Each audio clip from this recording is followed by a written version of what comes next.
Hola, buenas tardes. Soy el doctor José Carlos Cabrera, responsable de la unidad de neurología infantil del Hospital Materno Infantil. Y voy a hablarles brevemente de lo que es el TDAH. TDAH es el acrónimo del trastorno por déficit de atención con hiperactividad e impulsividad. Se trata de un trastorno neurobiológico de causa genética que ocasiona una disfunción de unos neurotransmisores, sobre todo dopamina y en menor medida noradrenalina y serotonina. Y esta disfunción va a causar un fallo en las funciones ejecutivas.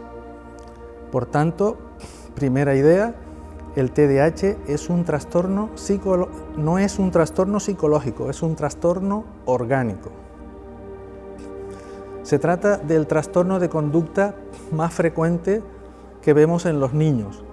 Es por tanto un trastorno crónico que afecta entre el 5 y el 10% de los niños. Los síntomas van cambiando en la etapa infantil, en la etapa del adolescente e incluso en el adulto. Ocasiona unos graves problemas de salud pública, una gran morbilidad y unos desajustes muy importantes con una repercusión en la vida diaria de estos niños. La neurobiología del TDAH se fundamenta en que existe una disminución de dopamina y de noradrenalina en las sinapsis neuronales. La causa de esto es claramente genética. Hay casos familiares, el 40% de los niños que tienen TDAH van a tener a su padre o a su madre afecto y el 50% de los padres que tienen TDAH van a tener un niño afecto. Se trata de una herencia poligénica y se han descubierto unos 6 o 7 genes cuyas mutaciones van a ocasionar una susceptibilidad a padecer este trastorno. Los síntomas cardinales del TDAH, como el propio nombre indica, son hiperactividad, impulsividad y déficit de atención. Y según estos 3 síntomas cardinales establecemos unos subtipos. El TDAH combinado combina déficit de atención con hiperactividad e impulsividad, pero existe un subtipo que es el TDAH de predominio inatento y otro subtipo que es el que vemos más frecuente en los niños, que es el TDAH hiperactivo e impulsivo. Son niños que hablan mucho, que no paran quietos, se levantan de la clase, interrumpen, no paran de moverse y amargan la vida a los profesores. Esta conducta ha de existir no solamente en el colegio, sino en otros ambientes, como en el domicilio, en el restaurante, en el parque. Entonces, estas manifestaciones que nos hemos referido inicialmente a la etapa de la infancia ocurren también en el adolescente y a esta edad se agregan unos riesgos mayores, como son el riesgo de adicción a tóxicos como alcohol, tabaco, drogas, y todo esto va a aumentar el riesgo además de delincuencia. Y el TDAH también existe en la edad adulta.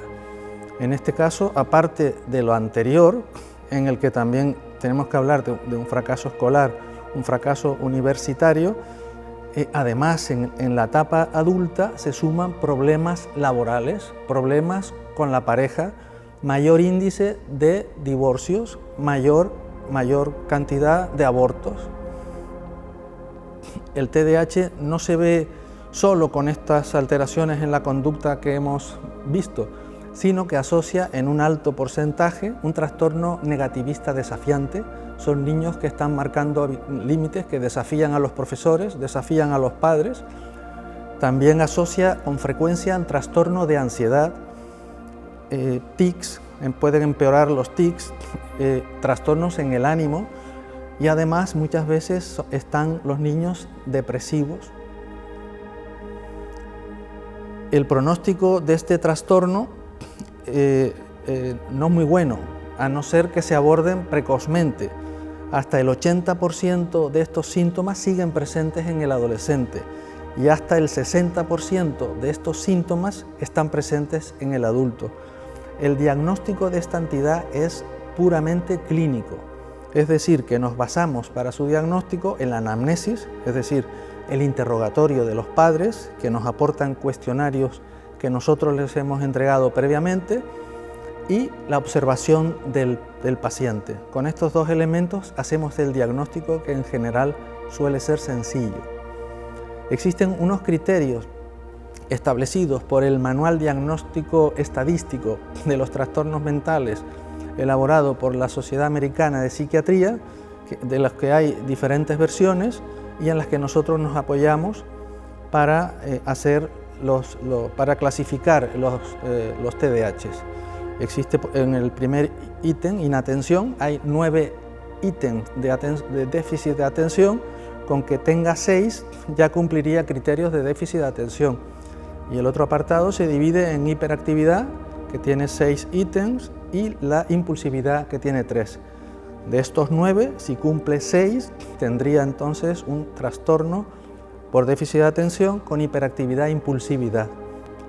Estos criterios deben existir, como les comenté, al menos 6 para clasificarlos.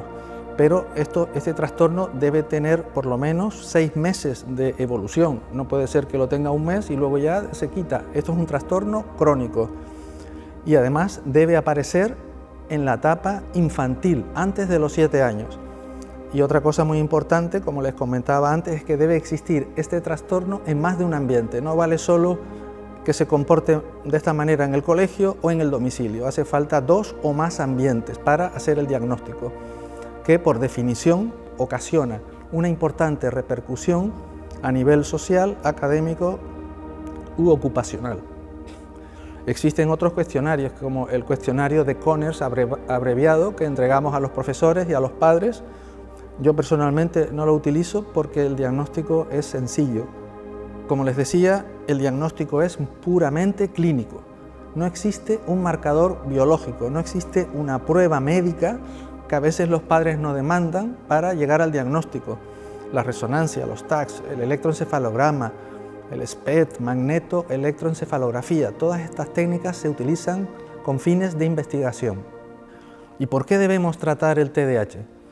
Pues porque afecta a la vida de una manera importante. En los niños, problemas de rendimiento escolar que llegan al fracaso escolar, porque son niños que alteran la dinámica de la clase. Los profesores están amargados con estos niños y los deben sentar al lado en primera fila, les deben permitir ciertas cosas que no se les permiten a los otros niños. Se les debe hacer, por ejemplo, en ocasiones exámenes adaptados o exámenes orales, o permitirles que salgan un momento y que corran por el pasillo para poder manejar bien a estos niños. Además, tienen problemas de adaptación social, problemas de baja autoestima. Los niños muchas veces se deprimen, no sirvo para nada, porque por su conducta hiperactiva e impulsiva habitualmente son rechazados por sus compañeros, aunque son de base muy extrovertidos y muy sociales. Y luego está el riesgo que les comenté de abuso de sustancias y peligro de delincuencia. El tratamiento ha de ser integral, siempre terapia psicológica, apoyo psicopedagógico, medidas en el colegio y a veces utilizamos terapia farmacológica. Dentro de la terapia farmacológica, esta debe ser de larga duración. El tratamiento de estos niños debe ser individualizado. No se trata de coger un fármaco y hacer tantos miligramos por kilo de peso y día. Hemos de empezar con dosis bajas de estos medicamentos e ir subiendo progresivamente y en función de la respuesta nos vamos adaptando. Por tanto, es un tratamiento individualizado y el inicio debe ser precoz. Utilizamos psicoestimulantes que paradójicamente producen en estos niños, los tranquilizan, mejoran su atención, su concentración y disminuyen su impulsividad. El más usado es el metilfenidato, del que hay presentaciones con vida media corta, vida media larga. Es preferible los de liberación prolongada, porque así evitamos que el niño se tome la medicación en el colegio y evitamos que se estigmatice al niño. Son fármacos que pueden durar de 8 horas a 12 horas. A veces tienen un efecto rebote en la tarde y en estos casos utilizamos a veces otros medicamentos que lo minimicen. Los efectos secundarios que más se quejan los padres son disminución del apetito, disminución del peso, pero para esto podemos potenciar el desayuno o podemos potenciar la cena y disminuir estos efectos. Otros efectos secundarios son tics, tristeza, insomnio, por eso hay que darlo tempranito.